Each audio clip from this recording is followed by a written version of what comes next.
जब शंकर भगवान को जल चढ़ाया जाता है 16 श्राद्ध पक्ष में, 16 दिन श्राद्ध के जब हम भगवान शंकर को जल समर्पित करते हैं तो उसका भाग हमारे पितरों को प्राप्त होता है।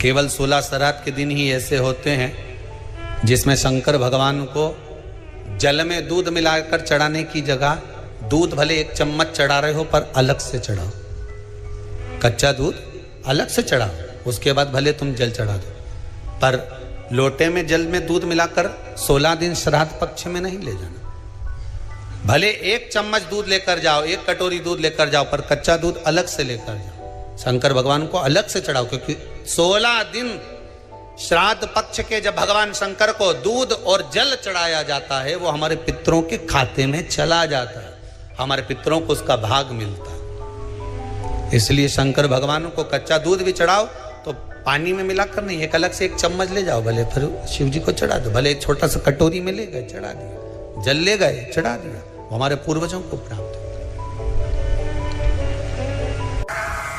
क्या करना चाहिए अगर पितृदोष है और उससे निवारण करना है, शांति पाना है, तो क्या करना होगा? उसका एक ही तरीका महाराज, अमावस्या के एक दिन पहले 14 के दिन पीपल के 7 पत्ते लीजिए और 7 पत्ते पर शंकर का नाम ओम नमः शिवाय लाल चंदन से लिख दीजिए। 7 पत्ते पर लिखकर उसको मौली, जैसे हमने अभी बंदरबान बनते ना, ऐसे मौली की बंदरबान मान लीजिए, घर के मुख्य दरवाजे पर लगा दीजिए। कौन से दिन?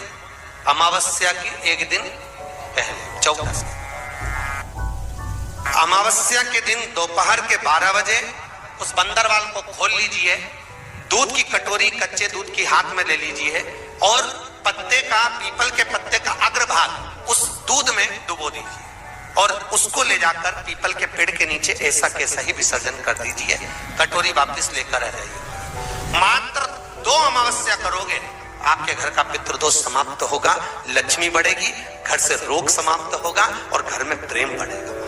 पितृदोष को समाप्त करने का इससे सुंदर कोई तरीका ही शिव कर सकते, शंकर के सिवा। कई लोग कहते हैं कि श्राद्ध पक्ष आ गया, ये कर लेना चाहिए तो प्रेत योनि से मुक्ति हो जाएगी, पितरों की शांति के लिए ये कर लेना चाहिए तो पितृ मुक्त हो जाएंगे। पहले तो एक बात अच्छे से समझ लो, पितृ मुक्त नहीं होते, उनकी शांति होती। क्या होती है? जम के बोलो जरा।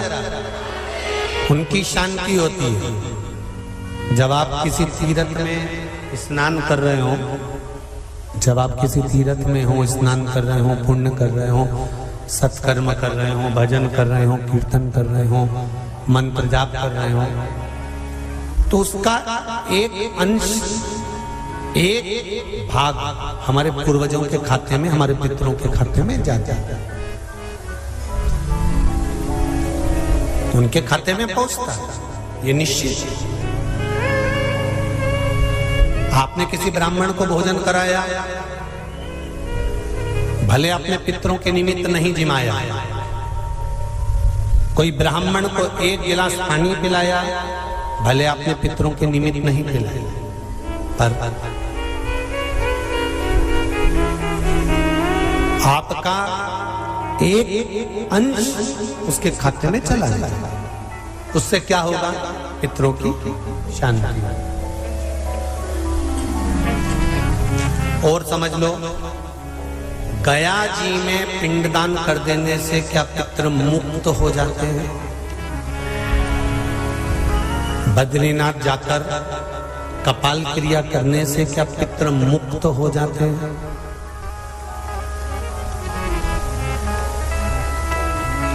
भाई,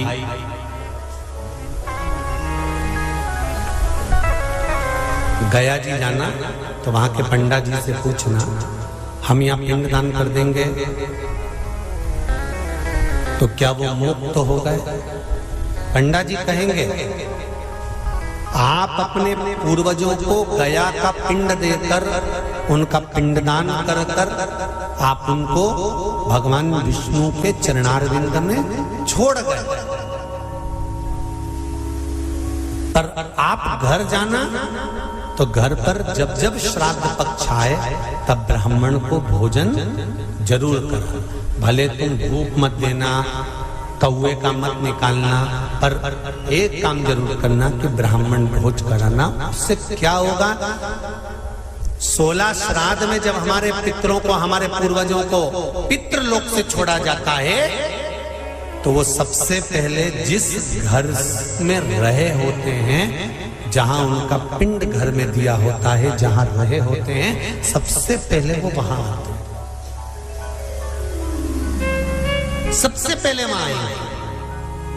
और अगर तुमने उनकी तिथि पर, उनके वार पर अगर आपने भोजन करा दिया है तो उनकी मुक्तता नहीं, उनकी शांति हो जाती है।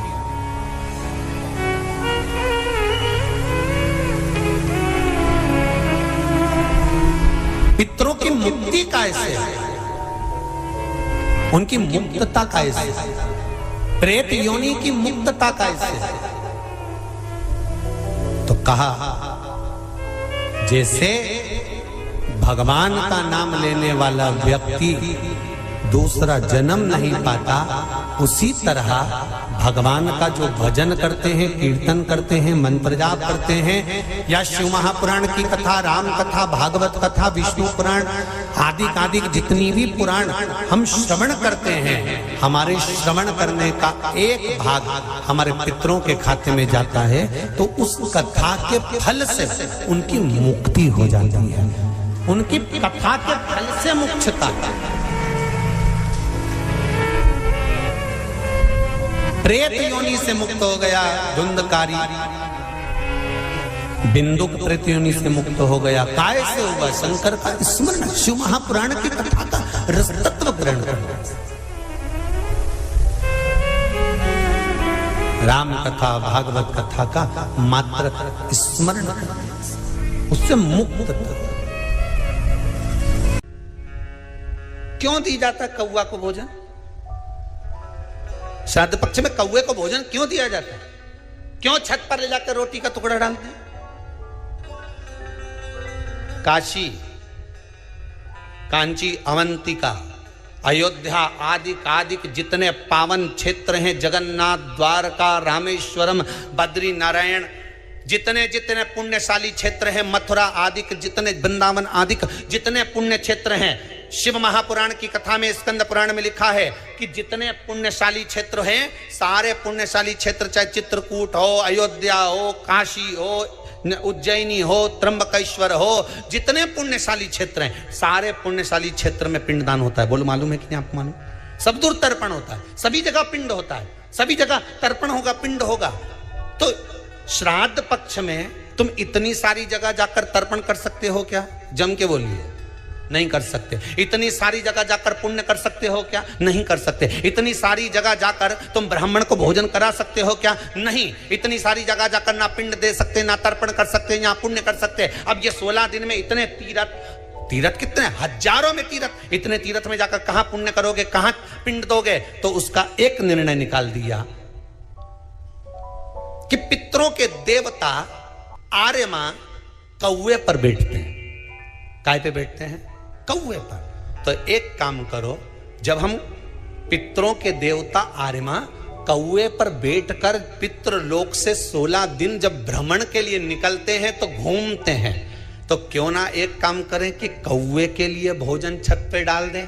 हमारे छत का कौवा जब अन्न का भाग ग्रहण करेगा, पितरों के देवता को बिठाकर जब घूमने के लिए निकलेगा, तो जहां जहां घूमने जाएगा, जब जब बीच में कोई तीर्थ पड़ जाएगा, तो वहां के पिंडदान का फल हमको मिल जाएगा। इसलिए कौवे को भोजन कराया जाता है। एक कौन सी सब्जी होती है जो पितृपक्ष में ब्राह्मण को भोजन कराते समय नहीं बनाई जाती? एक तो कुमड़ा, दूसरा पत्ता गोभी, जो बंद गोभी होती है ना, वो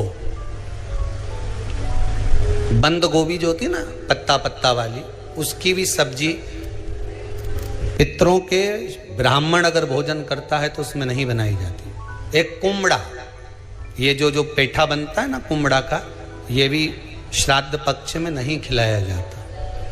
महाराज बुरा कोला पेड़ा बोलते, क्या बोलते हैं उसको श्राद्ध पक्ष में उसको भोजन में नहीं दिया जाता, ब्राह्मण के भोजन। महाराज ब्राह्मण के भोजन में श्राद्ध पक्ष में सबसे ज्यादा जरूरी है दूध की खीर, दूसरा तुरई या गिलकी का भोजन, या तो सब्जी बनाओ या भजिया बनाओ, कुछ भी बनाओ। तीसरा मांस की दाल का भोजन, उड़द की दाल का भोजन। उड़द की दाल का या तो दही बड़ा बना लो, इमरती बना लो, या फिर बड़ा बना लो, या पकोड़ा बना लो, पर उसका भोजन होना जरूरी है। 3 भाग दूध का भोजन आहूतों के हिस्से में चले जाता है, गिलकी और तुरई का भोजन पितरों के हिस्से में चले जाता है, मांस की दाल का भोजन, उड़द की दाल का भोजन प्रेतों के हिस्से में चले जाता है। इसलिए ये 3 भाग का भोजन ब्राह्मण जब श्राद्ध पक्ष का भोजन करे तो उसमें बनाना जरूरी है।